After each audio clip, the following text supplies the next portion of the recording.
Di sebuah desa bernama Amri, terlihat sekelompok pria sedang berburu di sepanjang aliran sungai Sindu. Mereka dipimpin oleh seorang pemuda gagah bernama Sarman. Namun kali ini, mereka tidak sedang menangkap ikan seperti biasanya. Mereka tengah berusaha menaklukkan seekor buaya besar yang sangat berbahaya. Dengan ketangkasan dan keberaniannya, Sarman berhasil membunuh buaya tersebut.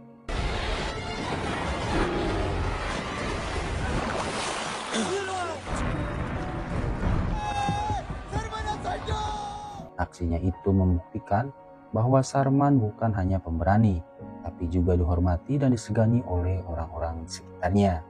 Ia tinggal bersama pamannya yang bernama Durjan, serta bibinya yang bernama Bima. Pada suatu malam, Sarman mengalami mimpi aneh. Dalam mimpinya, ia melihat seekor binatang bertanduk satu seperti unicorn dan sebuah bangunan besar yang belum pernah ia lihat sebelumnya. Keesokan paginya, ia pun menceritakan mimpi tersebut kepada bibinya. Sang bibi hanya menanggapinya dengan tenang dan mengatakan itu hanya bunga tidur saja. Pagi itu, Sarman melihat pamannya terlihat cemas karena panen tahun ini tidak memberikan hasil yang baik. Karena merasa prihatin dengan keadaan tersebut, Sarman menyampaikan keinginannya. Ia ingin pergi ke Mohenjo-daro untuk berdagang. Kota itu terkenal sebagai pusat perdagangan sekaligus tempat yang sangat maju dalam hal peradaban. Tapi anehnya sang paman langsung menolak permintaan itu. Padahal sudah menjadi kebiasaan para petani dari desa mereka untuk pergi berdagang ke kota itu setiap tahunnya. Sarman kemudian mencurahkan isi hatinya kepada sahabatnya, Hojo. Keduanya sama-sama bingung dan bertanya-tanya mengapa Sarman dilarang pergi ke Mohenjo-daro. Padahal bagi warga desa, berdagang ke kota besar adalah hal yang biasa. Dalam hatinya ia menyimpan rasa penasaran yang begitu besar dan ia ingin tahu seperti apa kehidupan di kota, bagaimana suasananya, dan apa saja yang dapat ia pelajari di sana. Selain itu, diam-diam Sarman juga berharap bahwa di kota besar itu ia bisa bertemu seseorang yang akan menjadi jodohnya. Suatu malam, Sarman membangunkan Hojo dan mengajaknya pergi diam-diam ke Mohenjo-daro. Mereka berdua berencana untuk meninggalkan desa secara sembunyi-sembunyi tanpa sepengetahuan sang paman. Namun baru saja melangkah, mereka sudah ketahuan oleh Durjan. Anehnya, kali ini sang paman tidak marah. Justru sebaliknya, ia menilai bahwa keinginan Sarman sudah sangat kuat dan tak bisa dicegah. Maka Durjan akhirnya mengizinkannya pergi ke kota, tetapi dengan syarat-syarat tertentu yang harus dipatuhi. Ia mengingatkan bahwa Sarman tidak boleh menjual barang dengan harga yang rendah, karena aturan dagang di kota tidak sama dengan di desa. Warga kota dikenal licik dan serakah, jadi Sarman harus lebih waspada dan tidak gampang percaya pada orang lain. Sebelum berangkat, Durjan juga memberikan sebuah bungkusan kecil kepada keponakannya sambil berkata, "Jangan dibuka kecuali kamu sedang dalam kesulitan besar."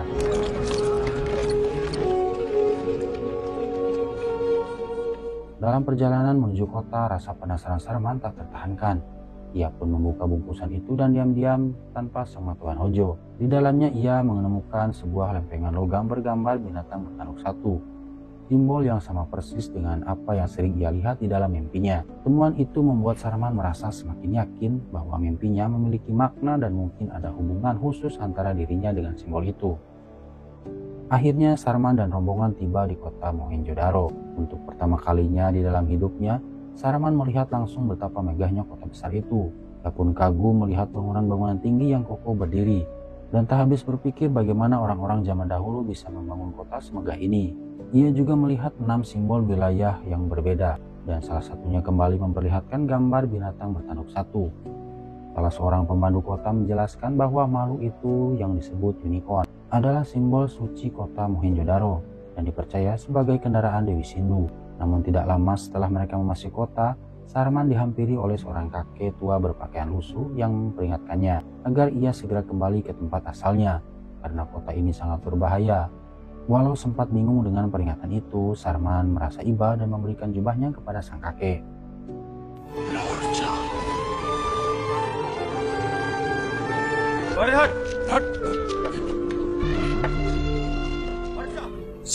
Seorang penjaga yang menyaksikan kejadian itu memberitahu Sarman bahwa nama kakek tersebut adalah Jahiro. Dulu Jahiro berasal dari keluarga terhormat dan bahkan dikenal sebagai tokoh yang menemukan wilayah ini. Sayangnya, ini hidupnya penuh kesulitan dan tanpa arah yang jelas. Saat melanjutkan perjalanan dan melihat lebih banyak bangunan di kota, Sarman merasa aneh. Ia yakin pernah melihat semua tempat itu di dalam mimpinya. Perasaan aneh tak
akan dilarang berdagang kembali di kota. Saat ada warga yang berani menolak perlakuan ini, ia langsung mendapat akibatnya. Melihat ketidakadilan itu, Sarman maju dan berbicara dengan lantang. Ia menekankan bahwa dalam berdagang, aturan yang paling utama adalah keadilan. Hal itu membuat Manjo marah besar, namun sebelum situasi memanas, Lothar cepat bertindak dan menjelaskan bahwa Sarman adalah pedagang baru yang belum tahu aturan. Untungnya Manjo menerima penjelasan itu dan pergi begitu saja. Lothar kemudian memperingatkan Sarman bahwa kali ini ia beruntung bisa lolos, tapi lain kali mungkin ia tidak akan bisa menyelamatkannya lagi. Setelah kejadian itu, perhatian Sarman tertuju pada seorang gadis cantik di kejauhan. Lothar mengatakan bahwa gadis itu adalah Chani, putri dari pendeta kerajaan. Ia sangat dihormati oleh masyarakat Mohenjo-daro karena dipercaya sebagai utusan Dewi Sindhu dan dianggap sebagai simbol perubahan besar di masa depan. Saat itu seorang teman Chani bernama Junu diganggu oleh sekelompok pemuda nakal. Dengan keberaniannya, Chani langsung menghadang mereka dan memaksa mereka untuk minta maaf. Ia pun bahkan mengancam akan mengutuk mereka menjadi tanah jika tidak menuruti. Karena Chani dikenal sebagai sosok suci, para pemuda itu ketakutan dan segera meminta maaf. Meskipun kenyataannya Chani tidak memiliki kekuatan sihir, dan itu hanyalah triknya saja. Melihat Sarman terus-menerus memandangi Chani, Lothar menegurnya dan memperingatkannya agar tidak menatap terlalu lama karena ia adalah bagian dari keluarga istana. Tapi Sarman justru sengaja menatap lebih lama sampai akhirnya ia sendiri jadi salah tingkah.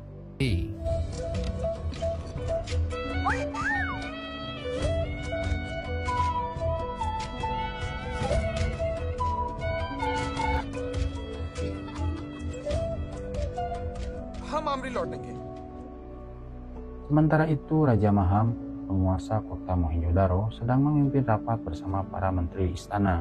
Ia merasa bangga karena kota yang dipimpinnya telah berkembang menjadi pusat perdagangan yang besar, bahkan melampaui kota tetangganya Harappa. Dalam rapat itu, Maham mengumumkan rencana untuk melanjutkan pembangunan bendungan dan benteng demi kesejahteraan masyarakat. Ia juga menyatakan akan menaikkan pajak untuk membiayai proyek tersebut. Namun, Menteri Pertanian tidak setuju. Ia menyuarakan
penduduk lokal dan berhasil masuk ke kawasan istana. Ketika tiba di halaman istana, seekor kuda tiba-tiba mengamuk. Dalam situasi kacau itu, Sarman dengan sigap menyelamatkan Chani dan bahkan berhasil menenangkan kuda tersebut.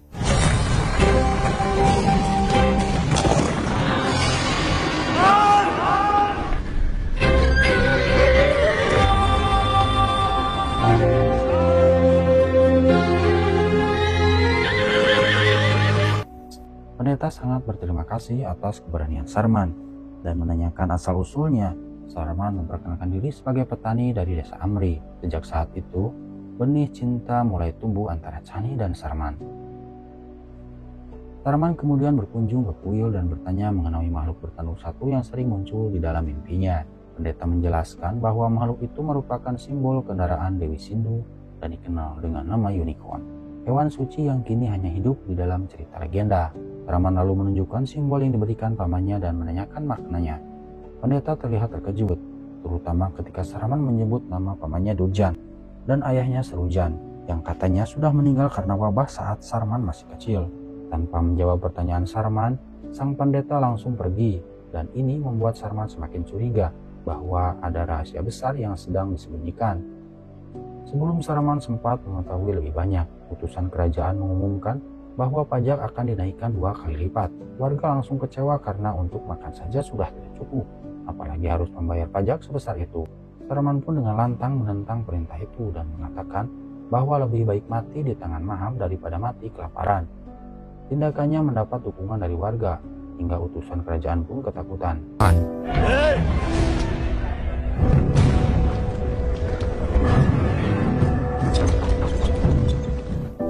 Kabar perlawanan ini sampai ke telinga Maham. Dalam 20 tahun terakhir, belum pernah ada orang yang berani menentangnya. Maham pun menyuruh Pulka menyelidiki siapa pemuda tersebut. Sementara itu, Chani menyamar menjadi warga biasa untuk mencari tahu keberadaan Sarman. Temannya Juno cemas penyamaran Chani akan terbongkar, tapi untungnya tidak ada yang mengenalinya, kecuali Sarman.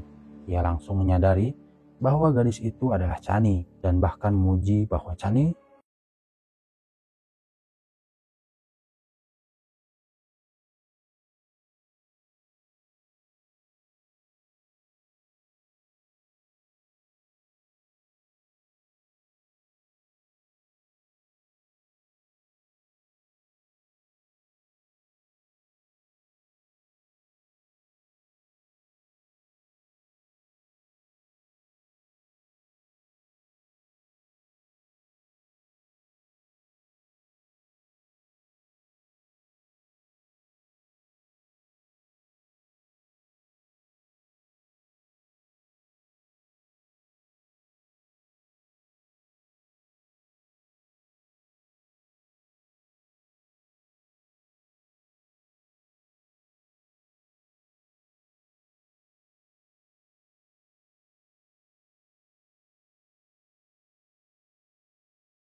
Setelah pertunjukan selesai, Sarman malah nekat masuk ke kamar Chani.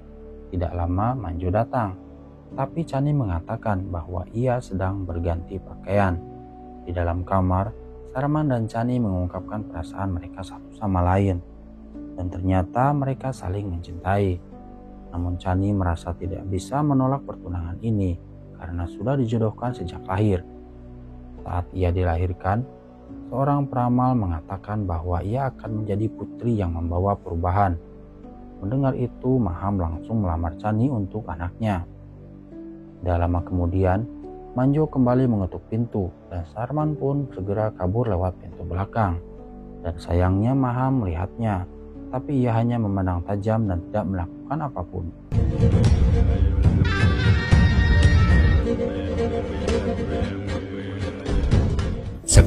Keesokan harinya, Maham dan Manjo mendatangi pendeta. Mereka ingin mempercepat pernikahan karena kabar tentang kedekatan Chani dengan pemuda asing sudah tersebar. Pendeta pun diperintahkan untuk menyiapkan upacara pernikahan dalam 2 hari. Ketika hari itu tiba, Chani merasa putus asa. Ia terjebak dalam perjodohan yang tidak diinginkannya. Ibu Manjo tahu bahwa Chani tidak mencintai anaknya. Ia sendiri pernah mengalami hal yang sama saat menikah dengan Maham. Meski begitu, ia berharap pernikahan ini bisa membawa perubahan dan percaya bahwa Chani mampu membuat Manjo berubah. Sementara itu, Maham berharap pernikahan ini menjadikan Manjo pemimpin berikutnya. Sarman yang kecewa berat datang kembali karena tahu bahwa Chani terpaksa menerima pernikahan tersebut. Sarman mencoba meyakinkannya bahwa yang terjadi bukan soal ramalan, tapi soal keserakahan Maham yang memperalat Chani demi ambisi pribadi. Ia meminta agar Chani jangan memaksakan diri dan berjanji akan selalu ada untuknya.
Alami Sarman.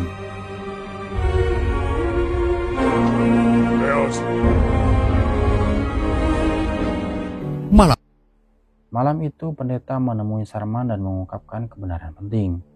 Ternyata sebelum Maham menjadi raja, Mohenjo-daro dipimpin oleh Raja Serujan, yang tidak lain adalah ayah kandung Sarman. Paman Sarman yaitu Durjan sengaja menyembunyikan kebenaran karena dulu ia tidak cukup kuat untuk melawan Maham. Raja Serujan dikenal sebagai pemimpin yang bijak. Maham saat itu menjabat sebagai Menteri Perdagangan dan berniat membangun bendungan untuk menambang emas. Tapi Serujan menentangnya karena Sungai Sindu dianggap sungai yang suci. Dan penduduk desa khawatir bendungan itu akan menyebabkan kekeringan. Para menteri terbagi dua, 7 pendukung Serujan dan 7 mendukung Maham. Pendeta yang seharusnya netral akhirnya memilih Maham karena tekanan. Maham menyewa bandit untuk membangun bendungan dan memfitnah Serujan dengan menaruh emas di rumahnya. Akhirnya Serujan diadili tanpa pembelaan dan diakhiri dihukum mati. Istri Serujan juga meninggal di hari yang sama. Maham lalu mengambil alih kekuasaan, mengubah aturan dan memperkaya dirinya sendiri. Bendungan itu justru menyebabkan kekeringan panjang. Pendeta yang kini menyesal merasa hanya Sarman yang bisa menghentikan semua ini. Hari ujian pun tiba. Ternyata Bakar dan Jokar adalah dua raksasa pegunungan yang ganas. Ojo tahu bahwa Sarman akan memilih tombak Trisula sebagai senjatanya. Dan jika dilihat dari sisi keadilan, jelas ini tidak seimbang. Dua raksasa melawan satu manusia.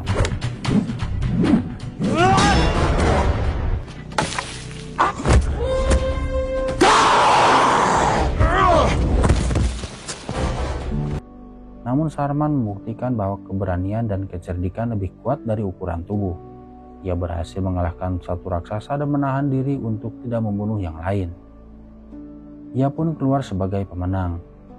Sesuai perjanjian, Chani dibebaskan dari perjodohan. Pendeta semakin yakin bahwa Sarman adalah pemimpin sejati yang akan membawa perubahan. Tapi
ladangnya. Mereka berhasil menangkap Kulka dan menghentikan pasokan senjata. Ternyata, Maham menggunakan emas untuk membeli senjata demi membalas dendam kepada Harappa. Rencananya pun terbongkar. Warga menyerbu istana. Kini Maham benar-benar sendirian. Sarman berkata bahwa negeri ini tidak butuh raja baru, tapi semua rakyat harus menjadi pemimpin bagi dirinya sendiri. Maham akhirnya dihukum oleh rakyat. Bendungan pun dihancurkan. Sarman dan warga membangun jembatan dari perahu agar semua penduduk bisa menyeberang. Jahiro memilih tetap tinggal di kota karena ingin meninggal di tempat kelahirannya. Bendungan akhirnya jebol dan air bah besar menghancurkan kota Mohenjo-daro.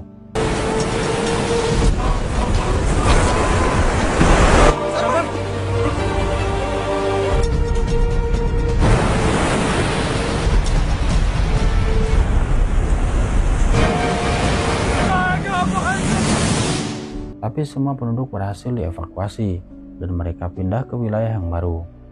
Aliran sungai yang baru itu kemudian dikenal dengan Sungai Gangga. Sesuai dengan mimpinya, Sarman melihat unicorn di tepi sungai, simbol dari perjalanan hidupnya yang kini telah lengkap. Gangga. Dan film pun berakhir. Sekian dulu sob, semoga kalian suka dan sampai jumpa di video selanjutnya.